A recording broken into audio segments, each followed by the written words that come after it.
Trayce, I recognize you'll probably never tell us exactly what Coach said at halftime in the Michigan game last season, but that was a moment that really kind of turned a lot around for you guys last year. What do you tell guys, young guys like Jalen, or even just remind each other as veterans who went through it last year, this experience, not the NCAA tournament, but the Big Ten tournament, what it takes to prepare and succeed in a really short window? No, absolutely. You just got to play your game. We kind of talked about it a little bit.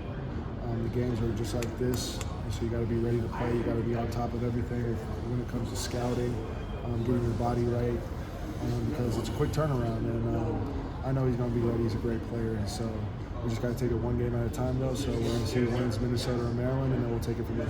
What's kind of the preparation like that when you don't know who you're going to play yet? Yeah, you just wait and see. We kind of go over scouting things with both of the teams. Like last night, we were waiting to see if Nebraska or Minnesota was going to win. And so we just got to wait and see. And we kind of know some of their actions and what they're going to do, their main stuff. And then we'll go on to it and more in-depth tomorrow. Fino was just named one of the finalists for National Freshman of the Year. What's put him beyond? What's put him in a position to be that good? I just think his maturity, honestly. I just think that, especially when X going down, we relied on him heavily, just being a lead ball handler and just in the thick of the Big Ten season. Like when you come in and you're a freshman and you're playing in hostile environments and Big Ten environments, and you can do the things that he's done, especially like at Purdue and stuff of that nature, it just shows you his potential and how good he is, honestly. Jalen, even though X has been out since December, I know you guys are tight and you talk a lot. Can you just talk a little bit about what these last couple of months have been like and what he's tried to help you with going forward and kind of through this Big Ten grind? Yeah, I mean, obviously no one expected us to go out and to go out at all. So him being out, he definitely put a lot of weight on my shoulders, especially running the show at point guard. And, him being an experienced guy, him being in college for years, he's just giving me his knowledge and help me out when he can. Jalen, this being your first Big Ten tournament, this type of situation, what have you done to prepare? What have you talked to the older guys, talked to Trayce and those guys about what it's going to take to not only play this, but potentially win this? I mean, at the end of the day, it's basketball, so we already know what we can't really do. A lot of times in this tournament, we don't play teams that already played multiple times, so it's going to come down to the mental stage or whatever. So we just got to stay locked in and prepare. So I feel like we've been going hard these last couple of days, and we're excited to see how that play. No matter who wins, you're not playing somebody who's you faced multiple times with them. They haven't faced you multiple times Friday night. You only played Maryland once, you only played Minnesota once. Do you see that as any kind of advantage that they only got one look at you in the regular season?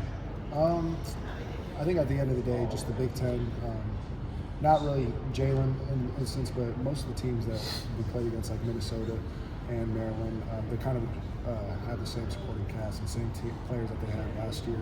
And I just think that it comes down to who executes better. So it's going to be our execution versus them, and who's more solid and who gets more stops on defense.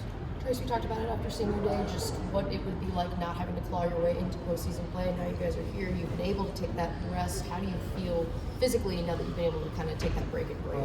Absolutely, it's huge, honestly. We're here competing for something.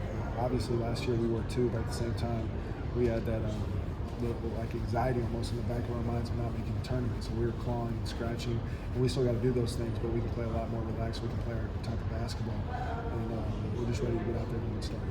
Jalen, Trayce obviously is up for a number of National Player of the Year awards. If somebody came to you and said, okay, as a teammate, make a case from what you see, what would you tell them? As far as why he should win National Yeah. Player of the Year?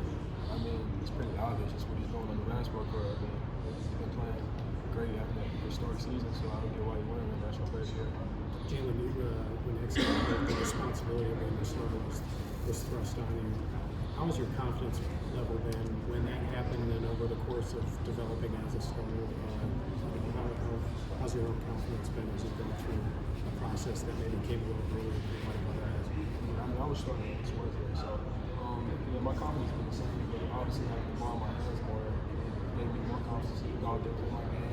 I think my teammates have a lot of confidence in me. I'm going to make plays for them and myself.